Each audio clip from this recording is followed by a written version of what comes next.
بالغيب فبشره بمغفرة وأجر كريم إنا نحن نحيي الموتى ونكتب ما قدموا وآثارهم وكل شيء أحصيناه في إمام বাংলাদেশ জাতীয়তাবাদী স্বেচ্ছাসেবক দল কেন্দ্রীয় নির্বাহী কমিটির সম্মানিত সিনিয়র সহসভাপতি পল্লবীর কৃতি সন্তান জনাব ইয়াসিন আলীকে এখন বক্তব্য রাখার জন্য অনুরোধ করছি।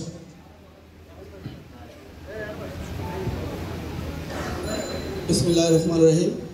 আসসালামু আলাইকুম। বাংলাদেশ জাতীয়তাবাদী দল পল্লবী শাখা কর্তৃক আয়োজিত আজকে পবিত্র দিন ঈদে মিলাদুন নবী উপলক্ষে আজকের এই মিলাদ ও দোয়া মাহফিলের উপস্থিত প্রধান অতিথি আমাদের 16 আসনের অহংকার পরিচ্ছন্ন রাজনীতিবিদ, এই এলাকায় আপনাদের মাটির মানুষের সঙ্গে বেড়ে ওঠা সন্তান, আগামী দিনে এই 16 আসনের যিনি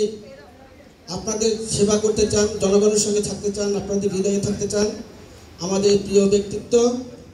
বিশিষ্ট ক্রীড়াবিদ, সাবজয়ী ক্রীড়াবিদ, ঢাকা মহানগর বিএনপির